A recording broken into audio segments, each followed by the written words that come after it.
भारत ने डरबन में south Africa को हरा दिया है।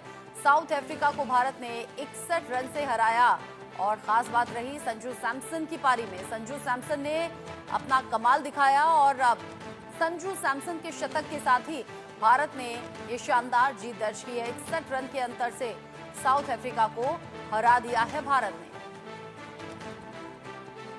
61 रन से भारत ने ये जीत दर्ज की। संजू सैमसन ने कमाल की पारी खेलते हुए पूरा किया शतक। संजू सैमसन ने शुक्रवार को डरबन के किंग्समेड मैदान पर दक्षिण अफ्रीका के खिलाफ पहले टी20 मुकाबले में उसी बेखौफ अंदाज में बल्लेबाजी करते हुए इतिहास रच दिया। संजू ने केवल 50 गेंदों में 107 रन की तूफानी पारी खेली और टी20 क्रिकेट में लगातार 2 शतक लगाने वाले वो भारत के पहले और दुनिया के चौथे बल्लेबाज भी बन गए। संजू ने मैदान के चारों ओर जो शॉट्स हैं वो बेहतरीन तरीके से लगाए और स्टेडियम में बैठे हुए जो भारतीय प्रशंसक हैं उनकी बल्लेबाजी का आनंद उठाते हुए और अप्रिशिएट करते हुए नजर आए, शोर मचाते हुए नजर आए। संजू सैमसन के नाम का शोर बार बार हो रहा था। संजू संजू वहाँ जो भारतीय फैंस थे वो बैठे हुए बोल रहे थे। संजू ने केवल 40 गेंद में शतक लगा दिया तो डरबन में उन्होंने 47 गेंदों में सैकड़ा पूरा कर लिया। उनकी इस अद्भुत पारी के बदौलत भारत ने 20 ओवर में 8 विकेट पर 202 रन का स्कोर खड़ा किया, जो दक्षिण अफ्रीका के विरुद्ध टी20 में उसका सबसे बड़ा स्कोर है।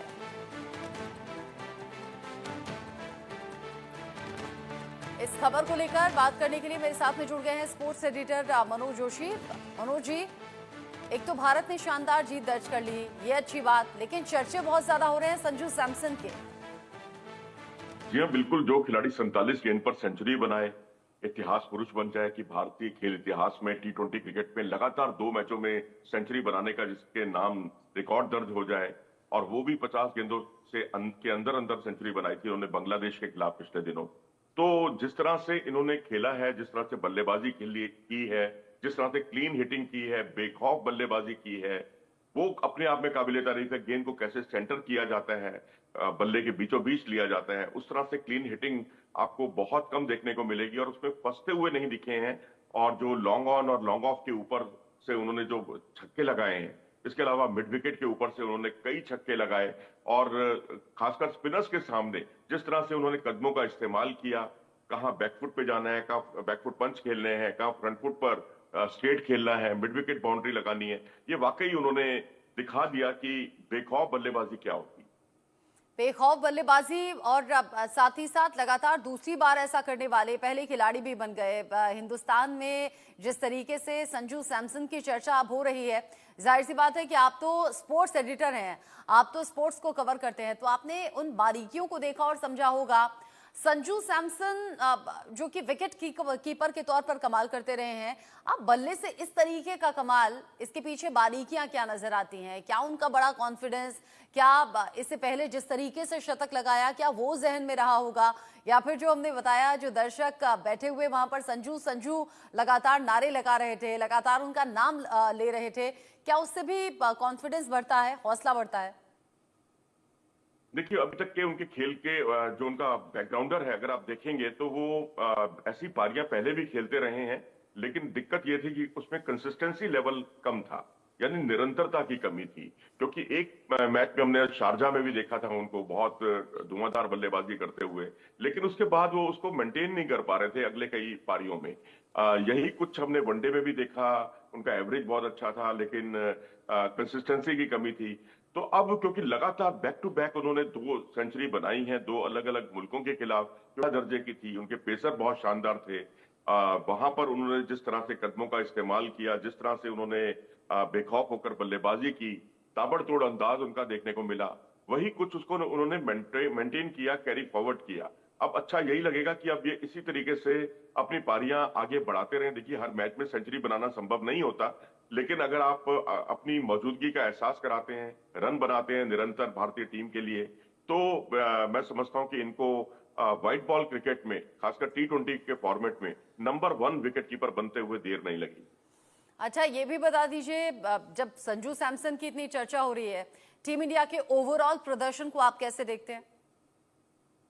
देखिए, ओवरऑल प्रदर्शन काफी अच्छा रहा और शुरू में तो बड़ा चौंकाया था जब टीम प्रबंधन ने जब 3 स्पिनरों को शामिल किया, क्योंकि आमतौर पर ऐसा होता नहीं है। साउथ अफ्रीका में जाइए और वहां पर आप 3 स्पिनर अपने उतारे फ्रंट लाइन, लेकिन 3 स्पिनर्स में हालांकि एक अंडर बोल्ड रह गए, अक्षर पटेल, लेकिन बाकी 2 स्पिनर्स ने ऐसा कमाल का प्रदर्शन किया जिसके सामने बिल्कुल धराशायी हो गई साउथ अफ्रीका की टीम। यानी हमने कंडीशन से ज्यादा हम अपनी स्ट्रेंथ से खेले हैं। तो अपनी स्ट्रेंथ से खेलने का यह नतीजा था कि वरुण चक्रवर्ती ने आते ही जिस तरह से 2 विकेट बैक टू बैक चटकाए और जिस तरह से 2 विकेट रवि बिश्नोई ने चटकाए, उससे बिल्कुल धराशायी हो गई ये टीम और जितना बड़ा लक्ष्य था वो और पहाड़नुमा बन गया उनके लिए। तो बस यही समझता हूं कि हमने अपनी स्ट्रेंथ के हिसाब से हम खेले हैं और ये टीम के लिए बहुत उपयोगी साबित हुआ, क्योंकि नियमित अंतराल से उनके विकेट गिरते गए। बस यहाँ अब ध्यान हमें देना होगा। ओवर में हमने विकेट खोए हैं और जितने बनने चाहिए थे रन उतने रन बने नहीं। 5 ओवर में हम केवल 35 रन बना पाए हैं, जबकि हम शुरू के ओवरों में 10 रन प्रति ओवर की गति से रन बना रहे थे। बीच के ओवर में हमने बहुत अच्छे तरीके से उसको एक्सेलरेट भी किया, लेकिन क्योंकि संजू सैमसन थे तो इसलिए हमने 200 का आंकड़ा पार कर लिया। नहीं तो फिर यहाँ अगर स्लॉग ओवर्स को देखते हुए हम शायद यहाँ और 150 इनफैक्ट यही 155 सवाल 160 तक मनोज जी मैं आपसे पूछना चाहती थी कि आपको लगता नहीं है ऐसा कि ओवरऑल अगर पूरी टीम को देखें, संजू सैमसन का शतक अगर नहीं होता तो ये जीत इतनी आसान थी नहीं? जी हाँ, बिल्कुल सही कहा आपने, क्योंकि संजू सैमसन ने तो मुकाबले को पूरी तरह से एक तरफा बना दिया और आपने जैसे अभी बताया कि 61 रन की जीत ये संजू सैमसन की बदौलत ही मिली है।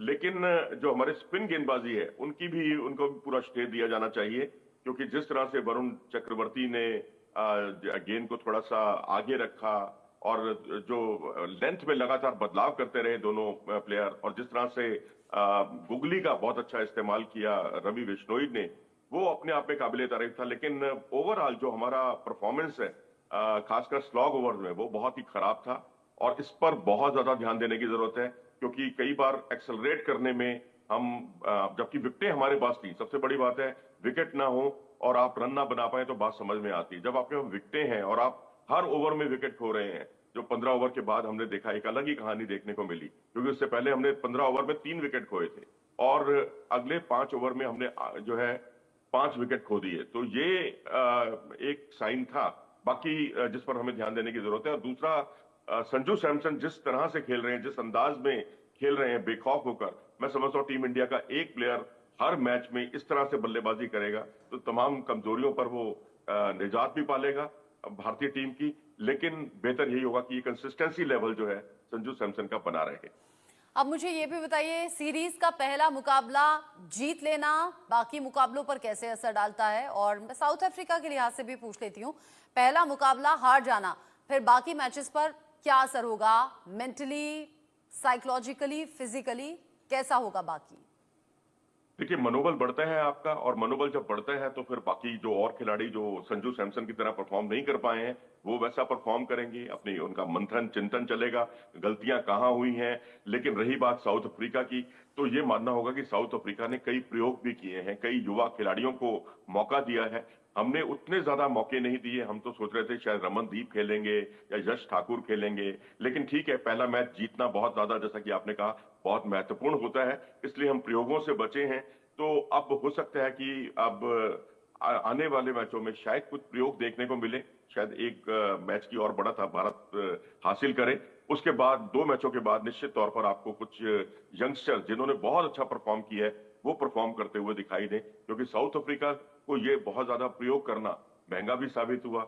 लेकिन साथ ही भारत ने दिखाया कि अब बेशक रोहित शर्मा, विराट कोहली नहीं है, रिटायरमेंट दे चुके हैं T20 क्रिकेट से, जडेजा नहीं है, और उसके अलावा भी कई युवा खिलाड़ियों को युवा खिलाड़ी जो है भारत की युवा ब्रिगेड जो पिछले कुछ समय से अच्छा परफॉर्म कर रही है, वो आगे आने वाले समय में एक निर्णायक पहलू साबित होंगी। और वहीं साउथ अफ्रीका के दृष्टिकोण से अगर देखा जाए तो साउथ अफ्रीका को अब निश्चित तौर पर रबाडा की, नोकिया की, इन सब की कमी बहुत महंगी साबित हो रही है, क्योंकि कई बड़े खिलाड़ी नहीं है। तो जो अगली ब्रिगेड है वो वैसा परफॉर्म नहीं कर पाई, उसका अंदाजा आप इसी से लगा सकते हैं कि पूरी टीम 141 रनों पर ठेर हो गई। डरबन की पिच भी कुछ हेल्पफुल रही क्या टीम इंडिया के लिए?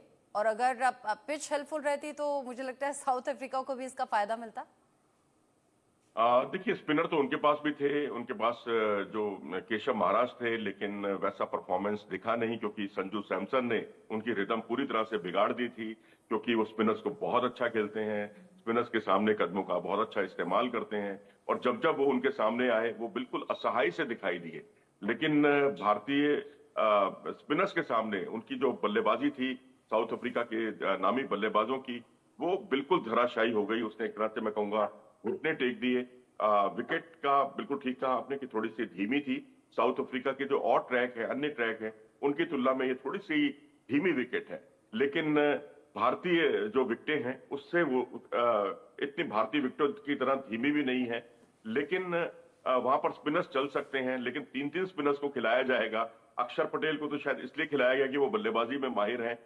थोड़ी सी हमें टेल पे भी ध्यान देना होगा, क्योंकि अगर आप रवि बिश्नोई, वरुण चक्रवर्ती और फिर आपके पास जो अन्य गेंदबाज हैं, उससे आपकी टेल जो है वो कमजोर हो जाती है। इसलिए अक्षर पटेल को खिलाना मजबूरी थी टीम की। अक्षर पटेल हैं, हार्दिक पांड्या हैं, जो लोअर ऑर्डर में आपको बहुत मजबूती देते हैं, मिडिल ऑर्डर और लोअर मिडिल ऑर्डर में। तो ये कुछ स्ट्रेटेजी थी भारतीय टीम की, तो मुझे लगता है ये बदस्तूर दूसरे मैच में भी जारी रहेगी। अच्छा, वैसे तो मनोज जी आप जानते हैं न्यूज़ में जो अंदाज रहता है, और अगर टीम इंडिया जीत जाए तब तो कमाल, और फिर तो जो टॉप बैंड्स निकल कर आते हैं वो वाकई चेहरे पर मुस्कान ला देते हैं। यहाँ एक टॉप बैंड चल रहा है, संजू सैमसन की तूफान में उड़ गया साउथ अफ्रीका। अब मुझे ये बताइए, साउथ अफ्रीका के उड़ने के पीछे वजह क्या है? यानी कि ये जो बुरी तरह से हारे हैं, हार में बड़ी कमियां आपको कौन सी दिख रही हैं? देखिए, उनकी हार की सबसे बड़ी वजह तो यही है कि उनके स्पिनर्स जो है, उनको जो नामी स्पिनर्स हैं, भारतीय स्पिनर्स से कम नहीं है वो भी, लेकिन संजू सैमसन ने जिस तरह से उनका अच्छा इस्तेमाल किया, मिड विकेट और लॉन्ग ऑन की तरफ से लंबे लंबे शॉट्स खेले, स्क्वायर बाउंड्रीज की तरफ उन्होंने ज्यादा ध्यान नहीं दिया। अब जो क्लीन हिटिंग होती है वो यही होती है कि अगर आप mid wicket, mid on, mid of या ऊपर से अगर आप छक्के लगाते हैं। अब देखिए आप, उन्होंने जिस तरह से जो छक्के लगाए हैं, 10 छक्के उन्होंने लगाए, यानी चौकों से ज्यादा छक्के लगाए, तो एक खौफ हो जाता है, और वो खौफ जो है उसका असर बाकी के गेंदबाजों पर भी पड़ता है। तो ऐसा नहीं है कि उन्होंने केशव महाराज को ही मारा, बाकी जो अन्य गेंदबाज थे उन पर भी उनकी अच्छी खासी उन्होंने उनकी क्लास ली। तो मैं समझता हूँ जरूर एक खलबली जरूर मच गई होगी कि भाई एक संजू सैमसन जैसा एक खिलाड़ी है अपोनेंट टीम में, उसके खिलाफ क्या स्ट्रेटजी अपनाई जाए, किस तरह की गेंदबाजी की जाए, किस तरह से उनके खिलाफ डिफेंसिव बॉलिंग की जाए, किस तरह से उनको रोका जाए। तो ये पूरी जो स्ट्रेटजी जो होती है वो एक टीम बनाती है। किसी भी ऐसे खिलाड़ी जो प्रमुख खिलाड़ी होते हैं अपोनेंट टीम का, जैसे कभी सचिन के खिलाफ या विराट के खिलाफ या रोहित के खिलाफ, इस तरह से अपोनेंट टीमें स्ट्रेटजी बनाया करती थी। मुझे लगता है क्योंकि बैक टू बैक अब जो सेंचुरी बनाई है संजू सैमसन ने, और किसी भी गेंदबाज को टिकने नहीं दिया अपने सामने, उससे अपोनेंट टीम निश्चित तौर पर मैं कहूंगा कि अब अलग से स्ट्रेटेजी संजू सैमसन के लिए जरूर बनाएंगी, क्योंकि वो अकेले पूरी टीम पर भारी पड़े। बिल्कुल सही कहा आपने, अकेले पूरी टीम पर भारी पड़े। और यहाँ जो मुझे लगता है हमारा 15 से 20 मिनट का डिस्कशन रहा, वहाँ भी संजू सैमसन ही सभी को पीछे छोड़कर आगे बढ़ते हुए डिस्कशन में भी नजर आए हैं। सबसे ज्यादा चर्चा उन्हीं की आज हो रही है, और टीम इंडिया के जो फैंस हैं वो तो बड़े गदगद हैं। संजू सैमसन से आगे बहुत सी उम्मीदें हैं। तो संजू सैमसन के तूफान में उड़ भी गया साउथ अफ्रीका, रौन भी डाला साउथ अफ्रीका को। अब आगे के मैचेस बड़े दिलचस्प रहने वाले हैं। बहुत शुक्रिया मनोज जी हमारे साथ जुड़ने के लिए और सभी जानकारी दर्शकों तक पहुंचाने के लिए।